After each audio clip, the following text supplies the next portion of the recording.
Después de un debate de casi 10 horas en la Comisión Cuarta del Senado que lidera Angélica Lozano, se llevó a buen puerto, digamos, eso es parte de la discusión, de lo que estamos aquí. Sí, míreme la cara. No sé si a buen puerto o mal puerto, pero salió un consenso para llevar un texto, ¿no es verdad?, de lo que podría ser la reforma laboral a el debate en plenaria, que sería su cuarto debate y último debate. Como yo creo que es importante que la gente entienda qué fue lo que salió, entre otros porque hay dos carriles, ¿no es verdad? Por un lado está esta reforma que se está discutiendo en la Comisión Cuarta y por el otro lado está el carril de la consulta, que se creó como vía cuando la Comisión Séptima del Senado sorpresivamente, pues sí, le puso la lápida sin ni siquiera haberla debatido a una reforma que había sido consensuada desde la Cámara y que venía así muy potente para que fuera estudiada y analizada y debatida en la Comisión Séptima. Como sabemos, esta fue apelada, lo que sucedió en la Comisión Séptima. Hay un procedimiento en la Ley Quinta que dice que se puede apelar para que vaya a otra comisión y para hacer una historia larga, muy corta, terminó en la Comisión Cuarta, ¿no es verdad?, que lidera Angélica Lozano, aquí presente, senadora por el Partido Verde. Bueno, es que uno toca que le aclaren. Ahora uno no sabe.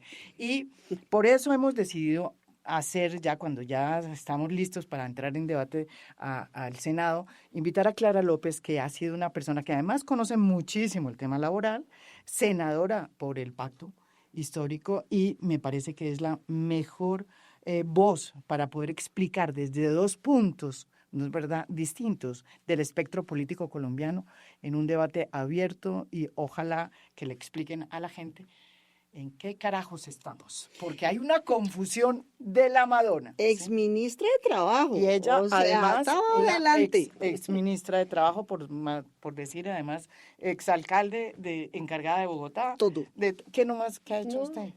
A ver. No me ponga a hablar de mí misma. Pero una autoridad en el tema. Es una autoridad en el tema y me parecía que eran dos personas que están metiéndose de lleno en sacar adelante esta reforma que es muy importante para la justicia social, que es una de las banderas de un gobierno como el de Gustavo Petro. Yo quería darle la palabra primero a Angélica, que es la líder de esta y me tocó la tarea por la presidencia. Le tocó, y usted estuvo aquí en la fondo y dijo, yo voy a hacer la tarea, voy a sacar lo más pronto posible esto para que vaya a ser debatida en el Senado. Pues mire, asumimos... ¿Qué es lo que usted cree que es más importante para detallar y para decir en términos, digamos, de lo que venía de lo que fue acordado en la Cámara? Es una reforma laboral justa, profunda, seria. Los que tenían miedo de que fuera cosmética, aguadita, eso no pasó. Y creo que mantiene 39 artículos idénticos a los que aprobó la Cámara. Este fue en total 75. Hay unos 20 que los mejoramos en redacción, en fórmula, que no es una diferencia de fondo y que mantiene el espíritu, porque muchas de las medidas buscan armonizar la vida personal con la vida laboral. El cuidado es una realidad. Muchos hombres y mujeres trabajadores, más mujeres, tienen la responsabilidad de cuidar a un adulto mayor, a un joven, a un niño, a una persona con discapacidad. Entonces hay medidas para armonizar eso con su jefe. Este Código del Trabajo está dirigido al sector privado, a las relaciones laborales y a unas relaciones especiales, de las que también vamos a hablar. Se introducen medidas para pasar de la informalidad a la formalidad. 4 medidas, por ejemplo, y aquí tras micrófonos ya vimos que va a haber un buen debate en cuarto y último del Senado con unos planteamientos que hará Clara ahora. Se introduce todo el tema de regulación de lo digital. El teletrabajo llegó para quedarse, entonces pasa del subsidio de transporte, porque se mueve, al subsidio de conectividad para el que teletrabaja desde la casa. Toda la reglamentación sobre quienes pedalean hoy descubiertos y en riesgo en las plataformas, se regulan las de reparto. no las de transporte, porque ese es un lío de donde hay una competencia del Ministerio de Transporte por el transporte individual de pasajeros. Entonces aquí se llega con los de reparto. Hay varias medidas de alcance social, como una empresa por cada 100 trabajadores mínimo, no máximo, mínimo, debe contratar a 2 personas con discapacidad. Eso va a ser de verdad un cambio trascendental para esta población que ha sido tan discriminada, quedada por fuera. Se llevan a código y a reglas claras que se puedan leer fácil, las reglas dispersas que se han dictado por las cortes, la jurisprudencia, para garantizar la estabilidad laboral reforzada. Por ejemplo, después del parto, personas en prepensión, cerca de la edad de pensionarse, o los padres y madres adoptantes, muchas de estas relaciones, cosas que para unos son muy importantes, para otros pareciera que no, quienes necesitan un animal como apoyo emocional o guianza, pactado con el empleador, según, ¿no? Si es una fábrica de comida, pues ahí no podrá, pero podrá llevarlos. Hay estímulos a la movilidad sostenible en el sector público. Desde hace unos 8 años rige medio día libre por cada 30 días que llegue a trabajar. Eso es en lo público desde hace varios años. Aquí se establece un día por semestre si la persona llega pedaleando. Y lo más importante y lo que fue más polémico y a voto limpio y quedó 8-7, pues que el recargo de la jornada nocturna comience a las 7 y no a las 9 como es hoy, y el pleno del festivo. Una de las aclaraciones que se hicieron antes de iniciar este debate, esta conversación, es que de la Cámara, que es la reforma consensuada como llega a la Comisión Séptima del Senado, tenía el número 7, o sea, no era de 7 de la noche. Era 7 de la noche. 7 de la noche. Yo no sabía, bueno, esa es una aclaración que se hace. Pero yo, antes de empezar a hablar de los ítems importantes, yo quería hacerle la pregunta a la doctora López. ¿Cómo es que el partido del Pacto Histórico va a enfrentar esto? Porque hay 2 vías. Yo no sé, la verdad, yo estoy muy confusa. Por un lado está la carretera, que es la consulta, pero por el otro lado está esta posibilidad de que salga una reforma que, según lo que dice Angélica, tiene una mayoría de artículos pactados desde la Cámara, que fueron apoyados por el pacto. ¿Cómo lo ve usted así a grandes rasgos antes de entrar en las cosas ítem por ítem? Bueno, en primer lugar, María Jimena, muchas gracias por esta invitación, además porque se trata de dar un debate serio sobre un tema que de verdad nos tiene muy divididos. Tan divididos que no creo que pueda decirse que hubo consenso en la Comisión Cuarta, porque ¿qué consenso va a haber cuando hay 14 senadores que no pertenecen a la bancada de gobierno, o a veces sí, a veces no algunos, y una sola senadora, Aída Bella, del Pacto Histórico? Entonces ahí todas las votaciones fueron 14-1, 13-2, de pronto alguna fue 12-3, pero no... Una cucharada, 55 artículos los votó Aída con nosotros. Por eso. Entonces esos 55 artículos son los originales, los que hemos venido planteando, y desde luego, en mi criterio, obviamente que los tenemos que apoyar. Uno no puede votar en contra de lo que uno mismo ha propuesto, lo que ha propuesto su gobierno, que lo ha hecho el gobierno de Gustavo Petro con mucho cuidado, y nuestra exministra de Trabajo y el ministro actual han hecho una gran labor. Pero lo que quiero decir es que en los temas polémicos, en los temas distributivos, y yo pienso que lo que pasó en la Comisión Cuarta fue una trasquilada de Padre y Señor nuestro a los trabajadores.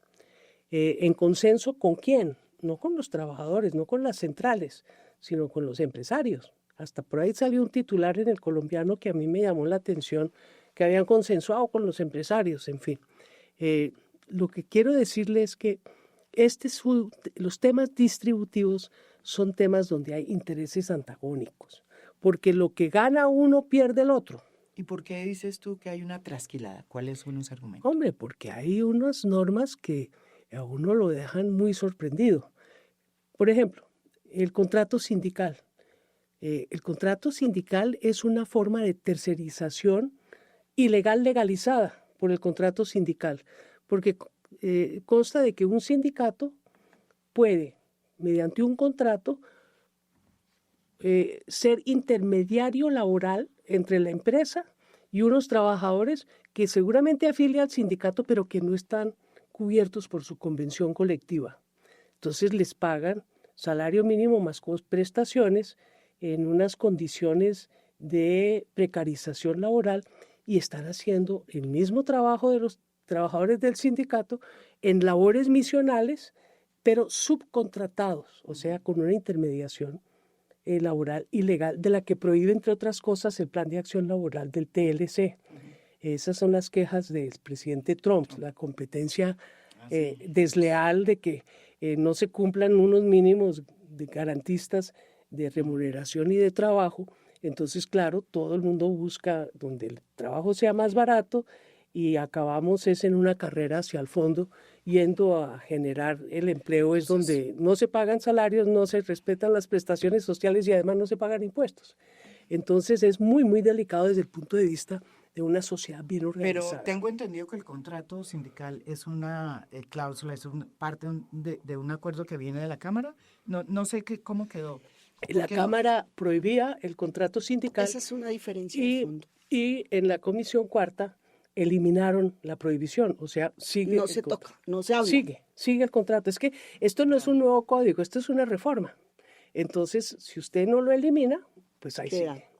Entonces, Ese es un cambio, mire. Y es una pregunta de la consulta. Sí. Y la segunda pregunta de la consulta que yo estaba haciendo fuera de micrófonos a la doctora Angélica, es que vi Me cómo... regaló doctorado y todo, mire. Y la senadora. Vi dos artículos que me prendieron alarmas, porque hablan de que se puede pagar proporcionalmente la remuneración y las prestaciones sociales. Eso en plata blanca es poder contratar y pagar por horas y cotizar por horas. Eso lleva a la precarización del trabajo formal, no a la formalización del trabajo precario. Porque la realidad es que eso se lo inventaron las grandes plataformas en Estados Unidos, JCPenney y otras, y se denomina el contrato basura. El contrato basura consiste en que como usted paga por horas, entonces usted contrata a la gente por 4, por 5, por 2, por 3 horas diarias, en cualquier horario, inclusive cambiante, porque no hay ninguna regulación, y acaba con el salario mínimo legal. A nadie le vuelven a pagar salario mínimo legal porque es formal y legal contratar a los trabajadores 3 y 4 horas diarias. Eso es muy, muy peligroso en este país porque la michicatez que uno vio en esa negociación laboral muestra que están dispuestos a todo. Eso de ponerse uno a discutir que si... los dominicales al 100%, pero los feriados al 75%, que finalmente, por una proposición de Angélica, se volvió a la propuesta original. Que era la que traía la Cámara. Era la que traía la Cámara, pero es que es indignante ver, cuando yo hablo de trasquilar, es que es cualquier cosita, como con el cepillo del carpintero que va sacando y va sacando y va sacando. Yo creo, a ver, ¿de dónde le saca plata al trabajador, Angélica, para dárselo al empresario? Pero que la gente entienda, para que la gente entienda, de la Cámara salió un proyecto. Sí. Lo que está diciendo aquí la senadora López, ¿cómo estaba en la Cámara? Yo creo que no la trasquilamos. Yo creo que la peinamos, pero me llevo de acá un compromiso vital en esta conversación de estudiar y revisar a fondo, como su programa, el tema por horas. Sí, porque ese riesgo que ha planteado Clara nos lo llevamos para la revisión absoluta, porque la lógica con la que llegó al proyecto es medio país no tiene contrato con nadie. Medio país gana y sobrevive con menos de un salario mínimo. Pero medio país, no todos son trabajadores, el grueso son... No, me refiero a los que están en edad laboral. Por eso, pero entonces aquí nunca se ha hecho una verdadera estadística de cuántos son empresarios que están sometidos al gota a gota, que no pueden avanzar, ¿sí? Pero no son trabajadores. No. ¿Sí? No, me refería a la mitad que está en edad de trabajar buscando empleo en el rebusque. El autoempleo. El autoempleo y el rebusque, que es con menos de un mínimo y está medido por el DANE. Lo que nos venden todos los días de que aquí hay que fomentar el empresariado, entonces... El emprendimiento. El emprendimiento, entonces, en vez de ser trabajo precarizado, son emprenda. Autoempleados. Pero sí hay una realidad clara que del mundo en edad laboral, perdón, es que entran llamadas, de la gente en edad laboral, la mitad está en el rebusque a cuenta propia y sobreviviendo con menos de un salario mínimo. Entonces, la lógica de buscar que ellos puedan cotizar para contribuir a su protección de la vejez es reconocer esos trabajos por cuenta propia, que además los independientes, el contrato de prestación de servicios, que es otro tipo de contratación terrible, inhumana, obliga a cotizar sobre un salario mínimo. Entonces, digamos, yo me llevo la alerta, me la da una autoridad en el tema y aquí sin problema yo personalmente lo voy a revisar, pero la lógica con que entró era esa, que las que están excluidos puedan cotizar, pero no vamos a mirar que no haya trampa. Estuve en la ANDI que no son boomerang. En un congreso reciente de abogados laboralistas y se me acercó un señor a contarme que nosotros los informales, ¿sí? Yo le decía, pero nosotros los informales, vestido como estaba vestido, en el congreso de la ANDI, dije, ve. Entonces él era de los que estaba abogando del contrato por horas. Sí, porque es que él es un empleador de independientes. Y entonces lo que quiere es, en vez de darles el contrato laboral que corresponde, tratarlos como independientes y que cada uno asuma como si fuera un empleador estilo plataforma y no pagar, sino yo me llevo ni siquiera el mínimo, el salario mínimo, y que él cada cual asuma su propia seguridad social. Yo me llevo el compromiso porque esto es para el país y para que salga bien. La más interesada en que salga bien soy yo, claro. Pero quisiera dejar planteado para que la gente sepa con qué lógica llegó. El plomero que va a su casa a arreglar un daño, que por fortuna los daños son de vez en cuando, no es diario, pues trabaja aquí por unas horas y usted le paga una cuota. El señor va y hace otro trabajo en la casa de otra persona. Pero esa persona, como con ninguno tiene un contrato directo, ni de un mes, ni por un mínimo, todo es menudeo y en la informalidad, porque los independientes tienen que cotizar mínimo sobre un mínimo. Y eso ya hace que mucha gente diga, mejor me quedo así nomás. Entonces, la lógica es reconocer esos trabajos distintos y diversos por horas para que puedan cotizar. Pero me comprometo a mirar que con ese buen espíritu y buena lógica no se vaya a prestar para lo que usted dice, en lugar de contratar a 8 horas término fijo, sirva para hacerlo parcial, claro. Porque esa no es la motivación. Y acaban con el salario mínimo legal, que es mensual, y precarizan a los que hoy ganan salario mínimo.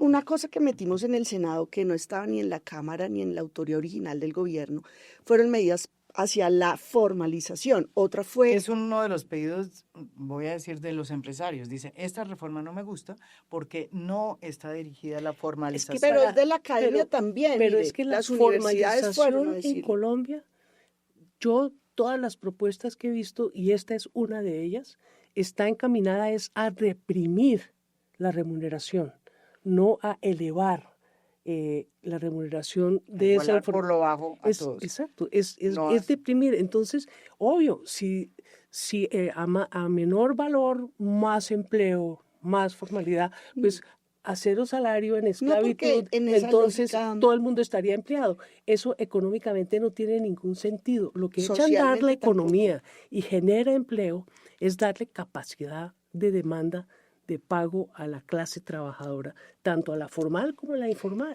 Claro, pero ahí sí sería absurdo pretender aumentar formalización bajando la calidad de los contratos actuales, del medio país que sí tiene contrato. O sea, el objetivo no es eso y estamos a tiempo para cuarto debate de revisarlo. Se pusieron medidas como el subsidio a la nómina para que enganchen a personas de 50 años o más que tienen más difícil hoy conseguir empleo, también para primer empleo. Ese subsidio a la nómina funcionó bien porque es medido, verificable, es trabajo formal hasta el 25%. Un régimen simple para las afiliaciones y cotizaciones de microempresas, porque una empresa grande recursos humanos resuelve lo nuevo, pero una empresa pequeña es una carga administrativa alta, también los independientes, los mismos hogares. Usted y yo que somos sensibles por el trabajo doméstico, desde hace muchos años, creo que usted era ministra, existe la obligación de afiliarlas a pensión, a caja de compensación y a riesgos laborales. Lo que sacamos en esa época con la prima. bancada de mujeres es que se les extendiera la prima de servicios que el código, No lo porque eran decía. mujeres, no les tocaba. Y Ni a lo ellas, ni a logramos. los conductores, ni a los encargados Y a de los fincas. capataces de finca. Lo logramos por ley. Pero eso que está en la ley no se cumple porque para mucha gente es difícil y engorroso. Aquí en el régimen simple estamos buscando que se pueda hacer muy fácil.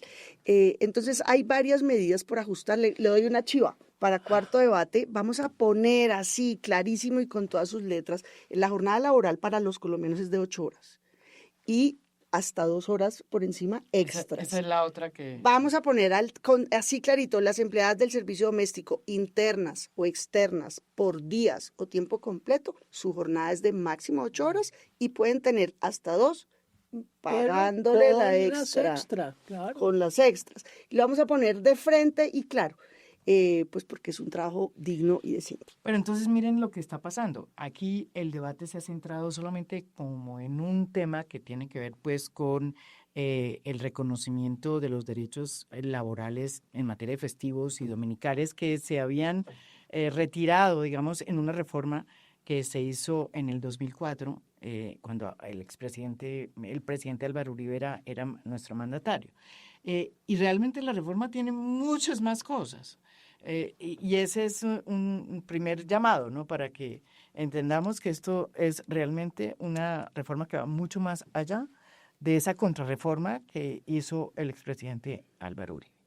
Y vámonos entonces a un tema que yo sí creo que es interesante para que lo expliquen. Es otro, digamos, un tema que se tocó y que tiene que ver con la jornada laboral de 4 días a la semana. ¿Qué puede ser? A ver, la doctora ver, Clara, ¿cómo lo digo? Creo que a ella sí se le puede decir doctora. ¿Cómo es la historia? Está ejecutándose en Colombia una disminución del horario desde hace unos años. Ahorita en julio la jornada semanal va a llegar a 44 horas y el año entrante a 42 horas y ahí termina, es una ley de hace unos años. Lo que dice este artículo es que de forma voluntaria, opcional, no es obligatoria, promovida por el trabajador y de acuerdo con el empleador, con el jefe, la persona podrá concentrar en 4 días su jornada semanal de 4 horas para liberar un día para su vida privada, es decir, 4 de trabajo y 3 laboral. Eso es posible solo si el trabajador lo quiere y si es posible y si el jefe accede. ¿Qué trabajo es posible? No sé, si es operar una máquina y producir X número de pocillos, allá sabrán si usted lo hace en 4 días, me cumple, pero habrá otros servicios que no, si trabaja con alimentos perecederos o atención de público. O sea, pero es una opción que surge, que rige en otros países y que liberaría un día de las personas. No es un atajo para que trabajen esclavizados sin horas extras, no, es para que solo si la persona quiere liberar un tercer día personal, concentre su jornada en 4. ¿Cómo la ve? Bueno, la voluntariedad cumple con el principio de buena fe, pero la relación laboral es asimétrica. Hay poder, es una relación. Entonces hay una relación de que hay un poder del empleador sobre el trabajador. Entonces ahí veremos cómo funciona esa mirar la letra menuda, le dejo la tarea. Voluntariedad, pero quiero que me la aplique a los trabajadores de vigilancia. Les van a bajar el sueldo. Ya verás, los van a poner, pues sí, los ponen a trabajar 4 días. Como hoy en día tendrían que ajustarse, que nunca se han ajustado, a pagar horas extras. La jornada de los trabajadores de vigilancia es 12 horas diurnas 2 días, 2 horas nocturnas 2 días y así sucesivamente. Entonces son personas que no les pagan sino como una especie de salario integral y eso está conectado por todo el mundo porque es un servicio caro de la vigilancia.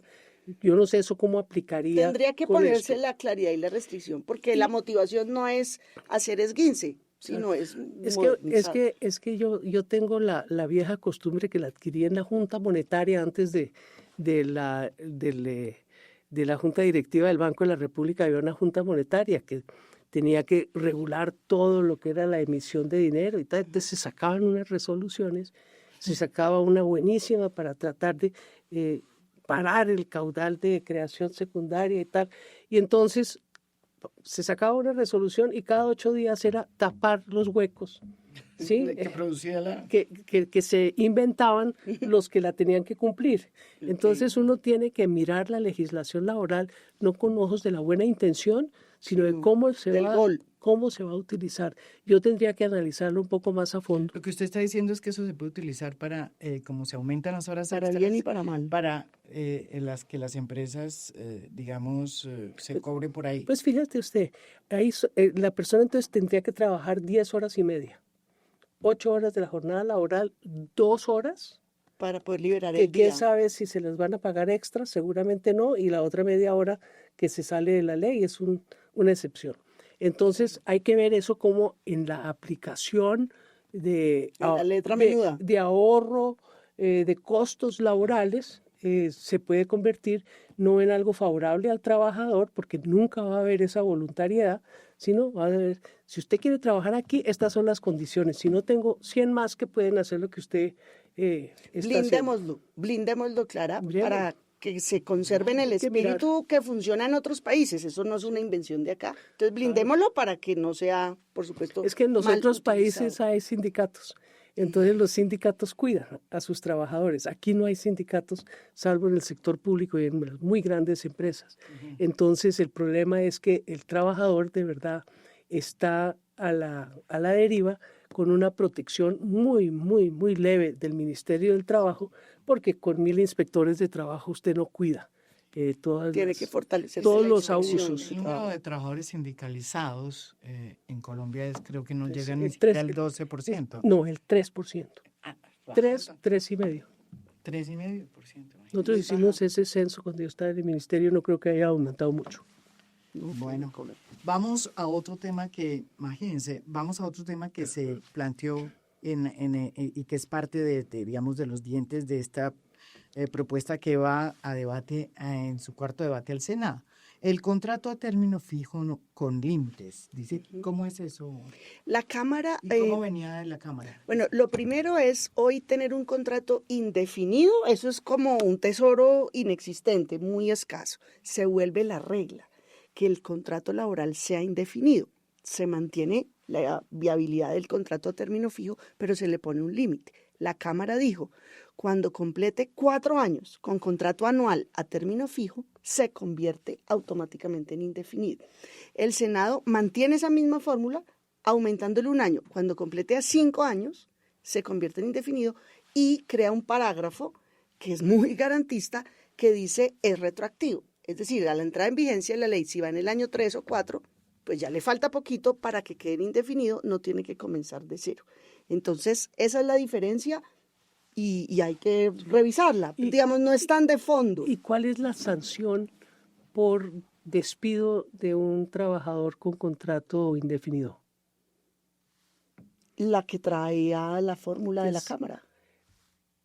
¿Cuál es? Es que No, eso no lo cambiaron. actualizó, no. Es que eso en no el lo proyecto actualizaron. original de Gloria, de la ministra Gloria Inés, Se traía subía. tablas que aumentaba. Claro, Hoy y es eso- una tabla tantos días de salario por tantos meses o años de servicio. Habría o que sea, revisar para que no sea la Cámara algo, no lo modificó. que no sea algo risible, ¿sí? Para que sea de verdad, pues que de verdad sea Claro. un la contra- sanción. porque Eso es- lo eliminó porque- la Cámara, porque ese es- cambio de tabla. porque es fundamental en la medida en que usted mire cómo funciona la vida social de cualquier persona.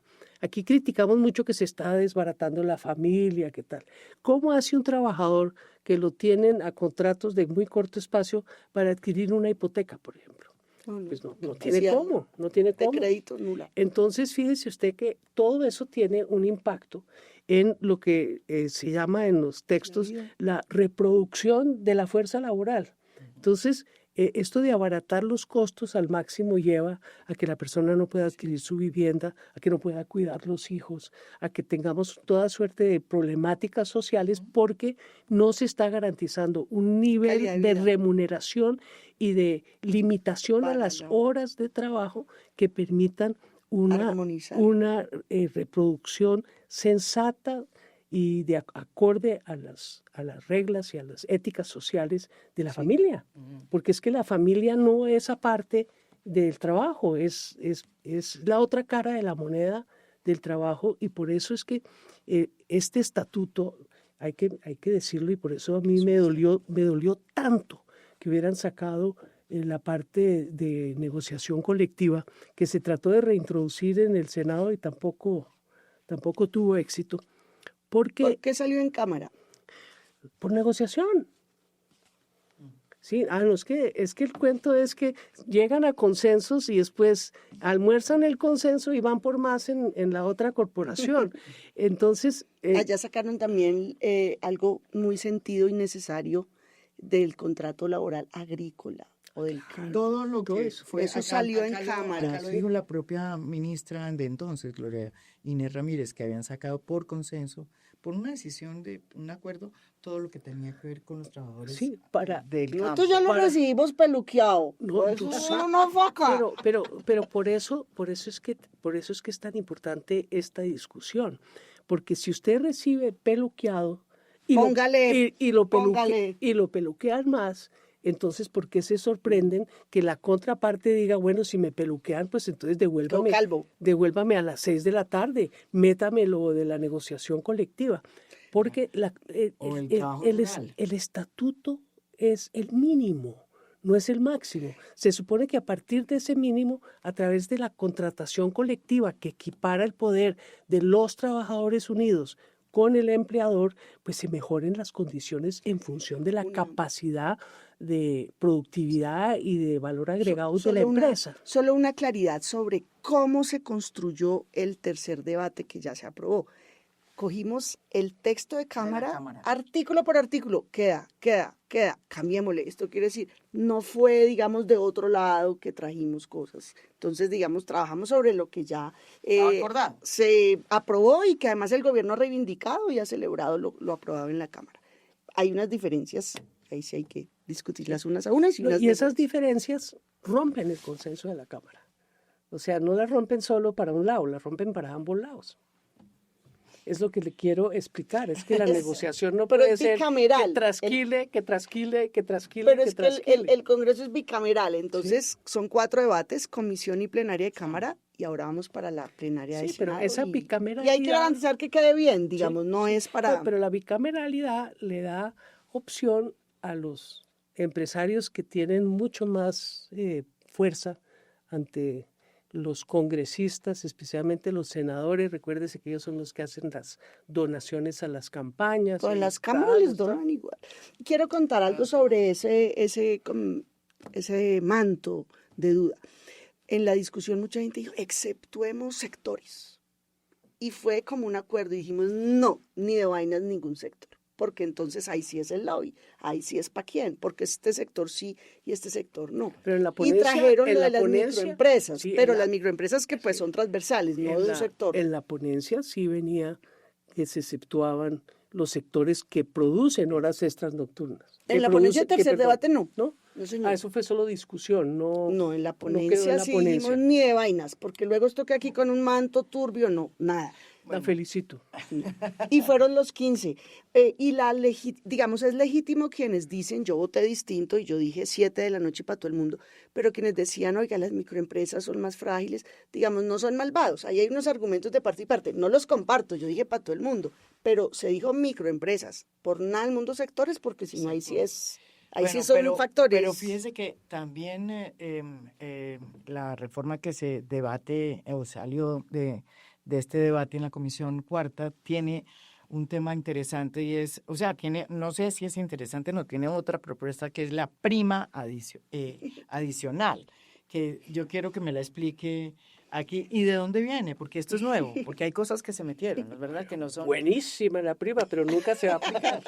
Eso dice aquí la doctora Clara López, que sabe muy bien cómo es que funciona la cosa, pero tú no lo expliques. A ver. La verdad, bueno, construir un texto y aprobarlo, eso es entre todas las voces con miradas distintas. El Centro Democrático propuso esa prima. Pues que entonces todos dimos, listo, aceptada, pero es una prima cuando crezca la productividad del país, Cuando aumente la 4% productividad de del la- país de al la- 4% Sí. ¿Es del país o de la empresa? del país, la prima es una forma de distribuir utilidades con los trabajadores. Entonces, ellos dicen, nosotros queremos, cuando el país crezca al 4, una prima que es 2 veces al año, diferente a la actual, Pero menor. acá, pero lo que nosotros hemos entendido, lo que los medios han sacado, es que es cuando Cuando crezca la se empresa. crezca la empresa más del 4%. Bueno, están más lanzados que con la de la productividad. O sea, ¿cómo es entonces la idea? Que por crecimiento, por mayor utilidad y crecimiento, establecerían una prima. La verdad fue como la única bandera que de verdad ellos dijeron, esto es nuestro sello, entonces dimos aceptada, porque Sí, no, eso no. está sujeta al crecimiento. Ojalá el país crezca y las empresas crezcan y todo el Pero mundo un gane más. momentico, dice aquí, dice que dicha prima estará sujeta a una reducción de impuestos al empleador que reglamentará el gobierno nacional Cuando crezca. cuando crezca. Exactamente. Ah, o sea que la va a pagar el gobierno y no el empresario. Pues, así sí fácil. Pero cuando haya crecimiento, la verdad fue el punto que ellos aportaron. No, pero es que eso no es un aporte.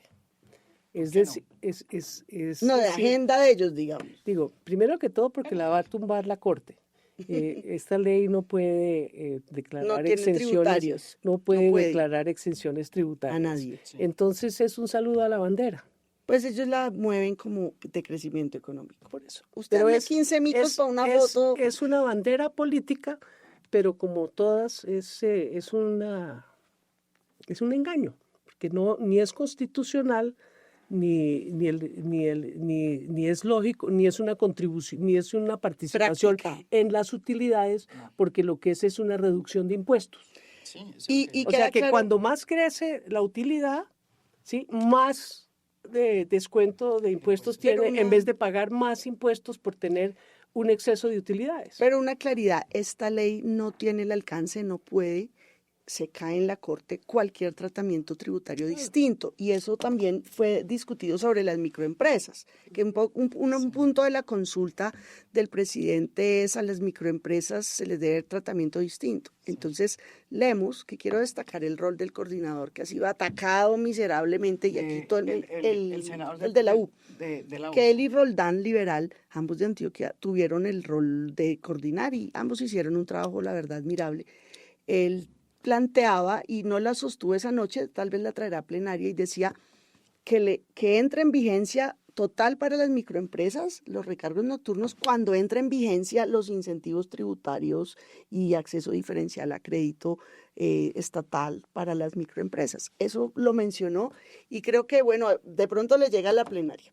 Hay que ver, pero eso Desde sí ahí. está en el plan de desarrollo. Perdón, eso estaba Tiene que metido en la ley de aplicarse. financiamiento que se cayó, de alguna manera, que era bajar, hacer un... Es que el plan de desarrollo lo estipuló en genérico, hace falta que llegue al Es un Congreso. proceso gradual de acuerdo. Sí. Que en, Lo que en pasa la es que- tributaria se hundió. ¿Se acuerda, exacto, Clara, eso que es lo lo que estoy aprobamos, diciendo. pero el gobierno Eso no es le lo dio aval es fiscal a correcto. las pymes, a las microempresas? Exactamente, eso es lo que estoy... No, lo que se cayó fue ese impuesto Diferencial ¿cómo se llamaba? de la renta. El que resumía en un solo impuesto venta. Ah, no, eso sigue. Porque estaba era sirviendo de canal de evasión de impuestos de las profesiones liberales ¿Sabes y no cuál estaba ayudando a las microempresas. ¿Sabes cuándo se cayó? Lo propuso, lo lideró mucho Jennifer Pedraza y María del Mar Pizarro. Eso hubo lágrima y todo, porque obvio que lo aprobamos en el Congreso, tenía consenso, un tratamiento tributario diferencial Diferente, menor para las es correcto, microempresas, para las microempresas. pero no le dieron el aval fiscal, el gobierno, que es el único que tiene la iniciativa tributaria. Porque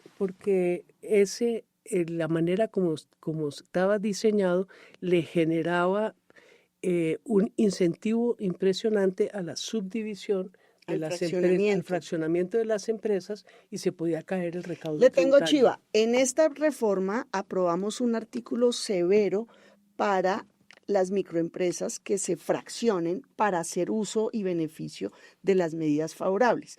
Porque esa es una crítica a dar un tratamiento diferencial. Todas se van a disfrazar o no van a crecer o se van a contraer o se van a dividir para tener ese tratamiento especial. Entonces pusimos un artículo duro que usted sabe que la sanción económica más alta es la de brazos caídos por día. Y para Evitar que desestimular y se le pone la tarea, entre otras, a la UGPP, que es la que hace la consolidación de aportes. Ese artículo le va a gustar. Vamos a mirar. Ese le va a Bueno, gustar. vamos a otro tema que yo creo que sí tiene, digamos, al país en una discusión que tiene que ver ¿La con- menstruación o cuál? Bueno, no, la menstruación quedó. Bueno, podemos pasar por eso, que son todas las licencias especiales que se han hecho para citas médicas o, digamos, problemas de género relacionados, por ejemplo, con la menstruación. ¿Le cuento cómo quedó? Que era una discusión que a mí me sorprendió mucho, que la sacó especialmente el presidente del Senado aquí en un a fondo diciendo, no, pero ¿cómo vamos a aprobar eso? Es maravilloso que en el país ya se hable todo el tiempo de la cotidianidad de cualquier mujer. Hoy hay 13 millones y medio de mujeres entre 15 y 49 años. Esa es la categoría DANE para medir laboral y demás. Si se deja una licencia genérica por incapacidad en menstruación, por dolores incapacitantes, se puede convertir en un sesgo antimujer, que a la hora de contratar un empresario diga Pedro o Juan, Pedro o Ana, Pedro no le va a llegar la regla. Entonces lo que hicimos es, se mantiene ese reconocimiento de que para muchas mujeres, 3 millones y medio de mujeres en Colombia están diagnosticadas con endometriosis. Hay una ley ya vigente. Tocó meterle acción de cumplimiento a Guillermo Alfonso para que la reglamente, ministro de Salud, con seguridad va a salir, pues porque el gobierno lo tiene que hacer. Entonces se reconoce las licencias para citas médicas de urgencia, citas médicas programadas e incapacidad por dolores asociados a la menstruación, por endometriosis. Entonces sí se deja, pero más acotado para evitar que se vuelva un sesgo anticontratación de mujer, porque dicen, sí, obviamente todas las mujeres tienen la regla en esa edad, 15 a 49, entonces se reduce a quienes tienen una enfermedad que deben reportar como cualquier otra A ver, su trabajador. la licencia, la posibilidad de ir al médico siempre ha estado autorizada Sí. y las EPS y el empleador Ahí están. Tiene ¿sí? que hacer. Entonces, bueno que que se haga explícito. Así, con todas Sí, sus letras. porque seguramente a las mujeres no les estaban aceptando esas licencias. De ahí la Pero eso está necesidad. hace años. Pero eso existe. Eso estaba, digamos, Lo que pasa es que no lo aplican. y no estaba explícito en el código, sino por sentencias. ¿Sabe por qué hay que aclararlo? Porque como hay una campaña de mentiras y de difamación, es que no, ahí están. Sí. Bueno, y hay otro tema muy complicado que tiene que ver con todo lo que pasa con los contratos de aprendizaje, sobre todo de los que, sí, de las Ese es un tema de fondo en la estudiantes diferencia. que salen del SENA y que yo creo que ha sido una discusión. Desde la Cámara, ustedes me corregirán, salía que tenían que ser remunerados como si fuera un trabajo normal, ¿sí? ¿Cómo quedó? La diferencia, en ambos es remunerado. En ambos mejora la remuneración. Remunerado como trabajadores. La diferencia es si es contrato laboral o un contrato de aprendizaje. Esa es la diferencia de fondo. En la Cámara Laboral, en el Senado de Aprendizaje. ¿Por qué razón? Porque es un contrato donde, por el programa de una entidad tan importante y valiosa como el SENA, los jóvenes se forman para el trabajo bajo un patrocinio, las empresas tienen que pagar, los jóvenes estudian solo lectivo, no están yendo a práctica. Hoy es medio salario mínimo, la Cámara le sube a 60%, el Senado lo puso en 75% en esa etapa lectiva que usted no ve al joven estudiante porque él está solo estudiando. Cuando pasan a la etapa práctica, aumenta a 100%, hoy es 75%, aumenta a 100%, eso es igual en Cámara, o sea, llega a un salario mínimo igual Cámara que Senado, con salud, pensión, ARL, ¿no? Los riesgos laborales, en la etapa de práctica. Práctica de un aprendiz, que es el nombre del aprendizaje aprendiz, pues que está siendo monitoreado, tutoriado, seguido por la empresa donde está ejerciendo, ejecutando la práctica de aquello para lo que se está formando. Hay otra cosa igual en Cámara y Senado, se llama monetización hoy, es una compensación de un salario mínimo cuando no está el servicio en las profesiones que lo está demandando la empresa o cuando no quieren. O cuando dicen, ay, no tengo tiempo, o no lo prioriza, o no le da la importancia de acompañar el proceso de aprendizaje, de práctica del joven, entonces pagan la monetización, un salario mínimo. Pues tanto Cámara como Senado lo pone más caro. para que usted, señor, es mejor que se dedique en su compromiso que le toca legal, en el componente de práctica, que le salga más caro no tenerlo que sí tenerlo, porque el objetivo es que sí estén los jóvenes practicando. Entonces, esa es una diferencia de fondo, y ahí sí Clara explicará por qué prefieren que sea laboral y no de aprendizaje. Obvio, porque el contrato laboral tiene más garantías que sencillamente Contrato de aprendizaje. que sencillamente el pago de las prestaciones, de la, ¿cómo se llama? Salud, pensión, De la ARL. salud, pensión y ARL. A ese señor no le van a pagar primas, no le van a pagar ninguna de las prestaciones sociales. Cesantías. Y lo que es más grave es que tampoco le acumula experiencia. Y fíjese que uno de los grandes temas que hemos tenido con los jóvenes, y por eso del subsidio de los salarios vino en una ley anterior para los jóvenes De primer empleo. de primer empleo, es porque con el solo hecho de que usted no tenga la experiencia certificada en su hoja de vida, no la tiene, entonces no te contratan. Entonces a mí me parece que además es un error de política. Sí, se ahorran unos pesos, pero el muchacho sigue en la misma condición de no poder acreditar su experiencia laboral, que sí la tiene. Pero eso se puede corregir. Sí, hay que corregirlo. Estamos aprobando una ley. Las UTLs, Unidad de Trabajo Legislativo del Congreso, tienen una escala desde hace 1000 años que se llaman asesor y otros se llaman asistente. En realidad todos son profesionales, casi todos siempre. Pero si son asistente, hoy en día no les computa la experiencia como profesional. Se está aprobando una ley Sí para que todos sean... yo metí esa proposición en la comisión primera, que todo fuera profesional, certificado. Claro, entonces, experiencia laboral. Lo estamos haciendo, va para cuarto debate. Tienen las hinchas de esa ley todos los trabajadores del Congreso. Pero ¿cómo no? Se debe hacer. Eso mismo se puede certificar, garantizar que se certifique la experiencia laboral del aprendiz en la etapa práctica. Eso ayudaría, pero no le quita el hecho. La otra discusión. Que es una discusión de fondo. De fondo. Esa es de fondo. Y que de verdad eso hace unas discriminaciones injustas que a la larga cuesta más el malestar que genera que la reducción de los pesitos que se gana el empresario. Ahora, yo quiero contraargumentar. A ver. Es diferente el servicio del practicante, del estudiante en su etapa de practicante, que el del trabajador corriente de la empresa. Sí es diferente todo, desde la etapa de responsabilidad, de inserción y de permanencia. Pero no de su productividad. Eso está en práctica. De práctica, pero está haciendo el trabajo. Eso es como los pasantes en las UTLs, ¿no? Nos mandan de las universidades como requisito de grado unos pasantes y nadie les paga nada. En el Congreso, el CAEL, vamos a decirle al procurador que creó el CAEL, porque es al gratino y la práctica. Para no hablar de lo que sucedió con David Racero, que también es un tema, la doble moral que tiene mucha gente. Doble rasero. De izquierda a derecha, de centro. El doble rasero. El doble rasero. Sí. Pero no se puede generalizar a partir de un caso a todo un colectivo. Es lo que yo les peleo siempre en la comisión primera, que llega el senador J.P. Hernández a decir que porque hubo una violación en la Universidad Nacional cuando vinieron los de la minga indígena, que está en manos de las autoridades, justicia. Entonces dice que todos los indígenas son violadores, por favor. De acuerdo, no se puede estigmatizar, para que leo la columna de María Jimena. No, yo también creo. Pero que sea para todo lado, Clara. Hay unas barras bravas en el pacto muy tóxicas que inventan miedo. En todas partes. No, eso sí, por eso digo, no individualice, porque entonces es echarle la culpa al otro, pero callarla. No, uno tiene que por eso actuar con verdad y argumentar. Ayudemos a desactivar. No, sí, una campaña que se debería hacer, no sé si eso es... No he podido instalar la famosa comisión accidental para cuidar la palabra en el recinto del Senado. ¿Existe esa comisión? Sí, existe. No sabía. Si quieres, vamos a pedirle al presidente que cambie los integrantes.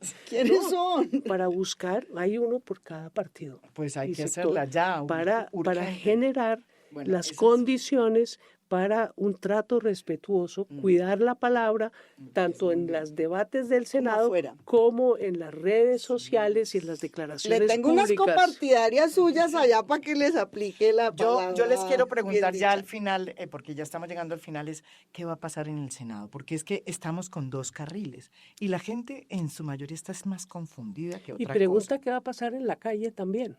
Por eso, pero está confundida. Hoy Y estamos en paro. y le digo una cosa, hoy que estamos filmando este video podcast, estamos en paro. Y es un paro que evidentemente ha sido convocado pues por intermedias personas por el propio presidente que lo ha dicho. Y eso no es una discusión que sea, digamos, simplemente fue así. La pregunta, la gente está confundida. Yo vi a la gente que marchaba, no sabía si era marchar, si era bloqueo, porque... y lo mismo, hay una confusión en general, porque no se entienden estos dos carriles. En el fondo, lo importante son los derechos de los trabajadores, que es lo que debería importarnos y lo que yo creo que les importa a ustedes dos. ¿Qué es lo que va a pasar en esos dos carriles? Porque hoy el gobierno no está, sino más bien yo veo al gobierno más metido en la consulta que metido en esto. Solamente una declaración del ministro del Interior, Armando Benetti, hoy más o menos dijo, ¿sabe que estoy empezando a mirar como de manera interesante lo que está pasando en el Senado a partir de lo que salió de la Comisión Cuarta? No sé cuál es, Pues cuál es le doy situación. mi lectura. A ver. Lo que salió de la Comisión Cuarta, si es cierto, yo todavía no he leído el texto.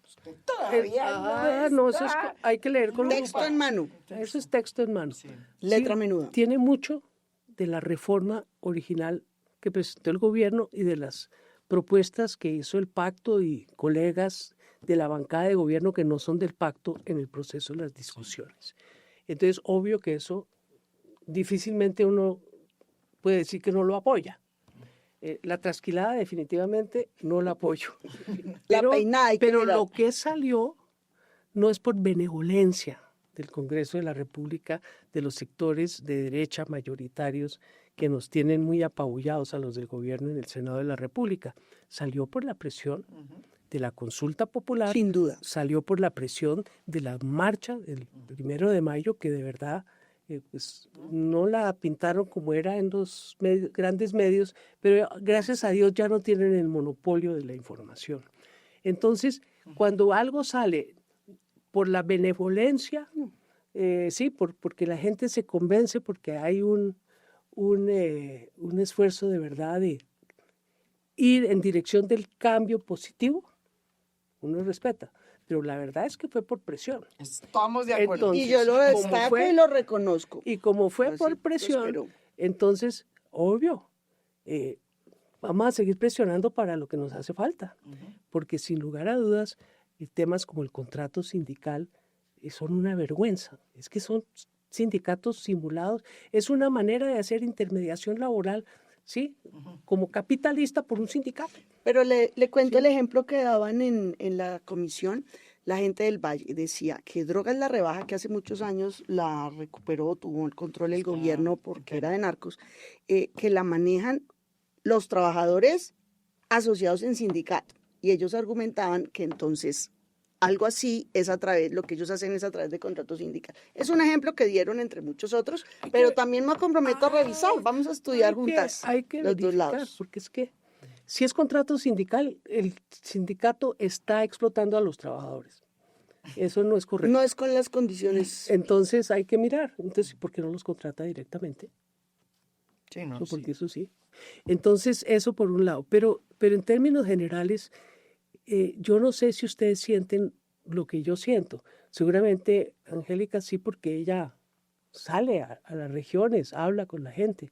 Los que estamos en la brega de hablar con la gente a donde vayamos, lo que uno nota son un sentimiento creciente de que esta situación tienen los dados cargados en contra de la gente de a pie. Entonces, esa gente se está concientizando, ayudan mucho los discursos del señor presidente, que Pero muestran. también asustan, claras, son Asustan, la claro. agresividad, eso sobra, Eso asusta. estigmatiza. todo lo que tú quieras. ¿Cómo es que se dice? Que todo es justo en el amor y en la guerra. Entonces, Necesitamos que el gobierno gobierne. el gobierno está gobernando, pero hay una presión creciente y no es porque el presidente eche el discurso, sino porque está reconociendo una realidad que hay en la calle. Pero Entonces, la pregunta es, voy hacia dónde, porque es que tanto le critican al presidente que él ya no habla de la constituyente. No, pues, Pero lo que hay es un proceso que puede desembocar, es un proceso social que termina generando un nuevo contrato social, porque el contrato social de la Constitución del 91 se rompió. ¿y por qué se rompió? yo quiero este ¿Por qué? programa para ¿Por qué? discutirle el no a la constituyente. Porque la Constitución del 91, que estableció un Estado social de derecho en Colombia, terminó siendo interpretada por un nuevo modelo económico que iba en contravía del Estado social de derecho, que es el modelo neoliberal de las privatizaciones, de la flexibilización laboral, de la reducción de los impuestos a los grandes capitales. Entonces, lo que se ha generado es, dentro de un Estado social de derecho, unas cortes que, por vía excepcional de la tutela, han impuesto los derechos sociales colectivos. pero Colectivos, sí. casi que de manera individual. Si usted no tutela, usted no tiene el derecho. Entonces, eso tenía que hacerse con política pública, tenía que ser desde el Estado, desde el gobierno. Y eso, sencillamente, ahora la gente está cayendo en cuenta porque ya se educó, ya sabe cuáles son los derechos y dice, bueno, ¿y qué pasó con mi Constitución? Pues que quedó escrita. Es una Constitución democrática sin demócratas. Pero quiero preguntarte algo, Clara. La del 91 fue como un momento bello de la sociedad de concertación en la diferencia más marcada, pero en un clima constructivo y se armó un contrato social. Hoy con la pugnacidad, la tensión y el nivel de fragmentación, No ¿es posible reescribas la historia. una similar? No reescribas la historia. Eso que Estábamos en medio de un conflicto armado sangriento con un Estado que se había aliado con narcotraficantes y paramilitares, estaban exterminando a la Unión Patriótica. Después vino mataban a magistrados, todo el periodistas, narcoterrorismo. que era una época Jueces. linda. Pero en el de 91, del pero 91 en sí. el 91 la constituyente fue armónica en medio de la diferencia. Esa tripartita de la Pero presidencia lo llegamos vueltos muestra.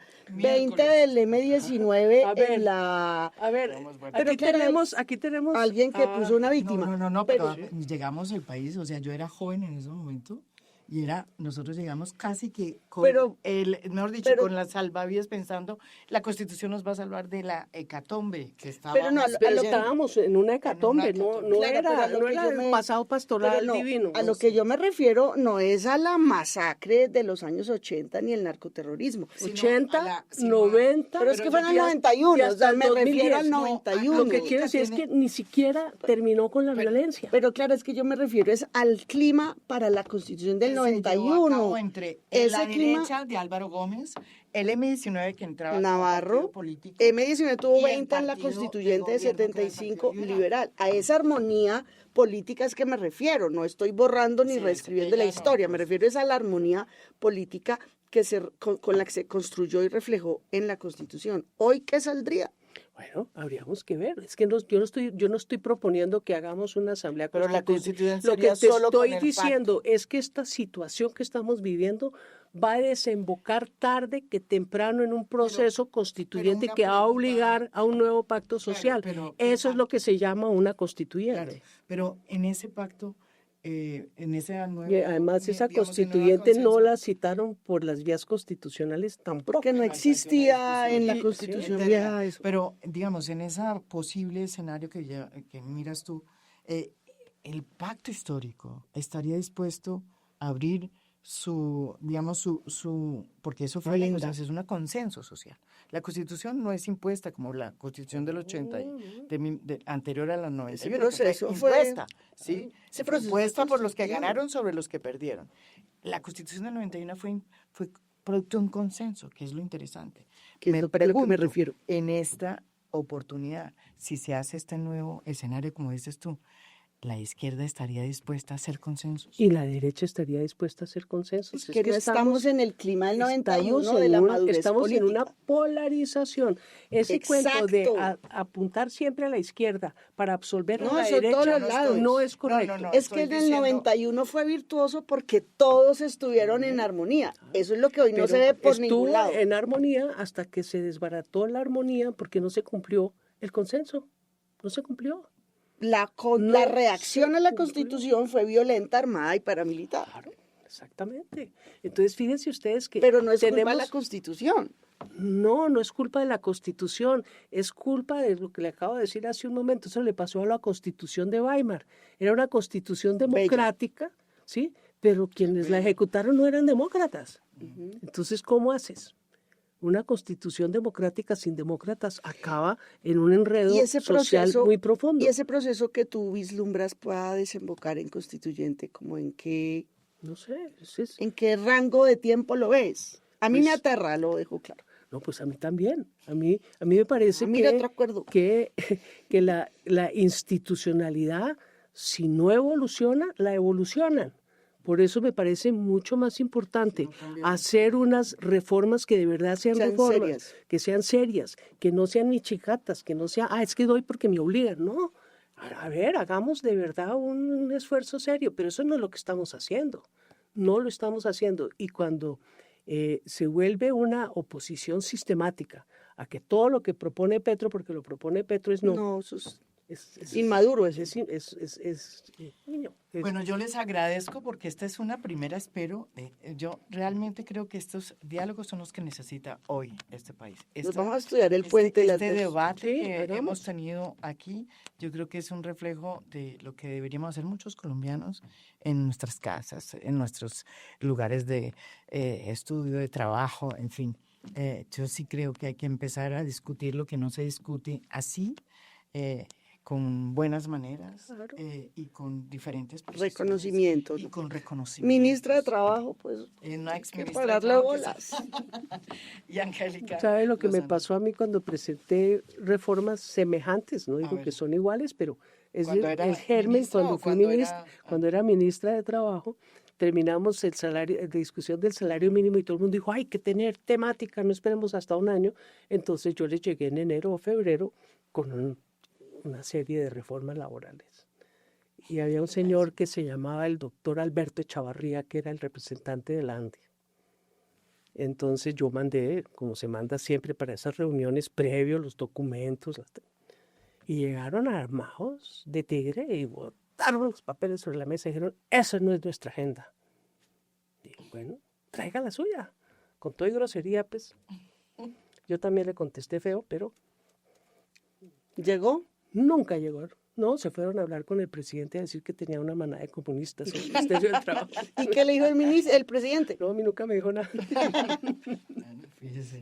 No, Es que aquí el problema de fondo es que hay personas que de verdad creen, si esto es un capitalismo feudal, igual que hay un Premoderno. sector moderno, hay un sector muy atrasado. Y desafortunadamente ese sector atrasado es el que más fuerza tiene y el que más se manifiesta a través de ciertas figuras en el Congreso de la República que Y- tienen mucha influencia. Quiero decir algo. Álvaro Forero Tascón, analista político brillante, publicó un fragmento del periódico de hace 50 años. sí, sí, sí. Yo no había nacido. Tengo 49. Se va a caer el país más o menos porque si se aprueban las reformas laboral y pensional, se acaba el país. Hace 50 años. Lo mismo que dicen. Entonces sí hay un establecimiento rancio Sí. que prefiere no cambie nada. Y eso no. Eso es lo Aquí que no toca funciona. cambiar y transformar. Y los Todos que ponen, piden todos ceden. piden los cambios también tienen que ir acompasados. Pero el tire y afloje frente a un muro que no se conmueve ni se mueve. Es fuerte. Pero esa es la clave. Bueno, la verdad, Todo el mundo pone y todo el mundo cede. Pero la verdad es statu que quo. en medio de toda esta discusión las cosas se están moviendo. Por primera vez se está primero haciendo una contrarreforma que No es enmienda. contrarreforma. No. Digo yo, se enmienda lo que pasó en otras reformas como la del 2004 en una materia simple, evidente, que no tenía que haber ninguna discusión, ¿no? Que es el tema de dominicales y de festivos y de horas extras. Es que lo que nunca sea, se discutió fue la letra menuda, que también es muy grave. Pero lo que Porque la además, atención la acaparó esto. por eso, pero lo que ustedes tienen que entender es que esta reforma va mucho más allá que eso, que esa discusión que se ha dado, que pues tiene que ver con algo que sucedió, repito, en el 2004, una de las tantas reformas que se han hecho al Código Sustantivo del Trabajo. Pero esto es mucho más importante lo que estamos discutiendo acá. Y evidentemente, aunque ustedes no lo hayan dicho, yo creo que este país sí está cambiando. Sí, Este país sí está cambiando. sí.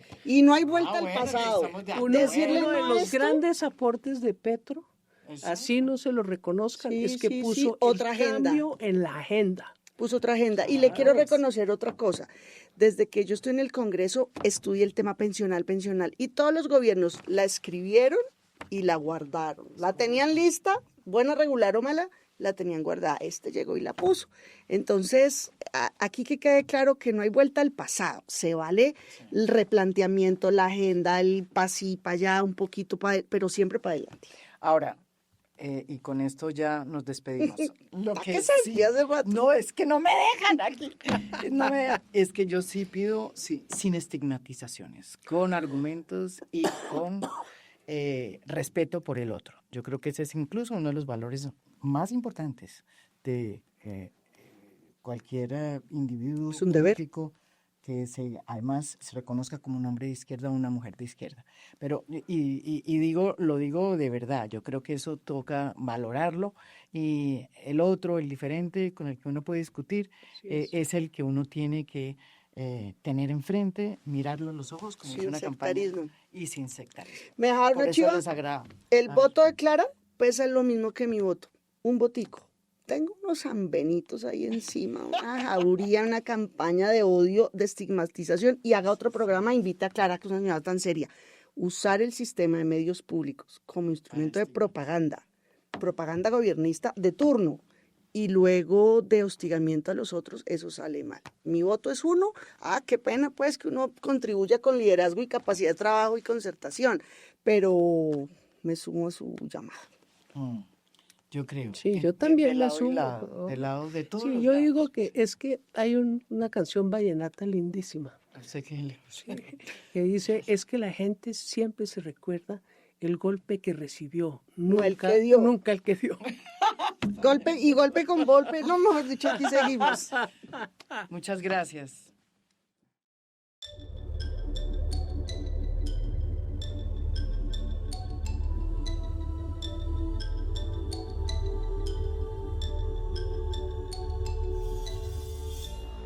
A Fondo es un podcast producido por Mafialand. Producción general, Beatriz Acevedo. Producción de audio, Juan Felipe Rojas. Música original del maestro Óscar Acevedo. Nos pueden escuchar también en mi canal de YouTube. Gracias por escuchar. Soy María Jimena Duzán.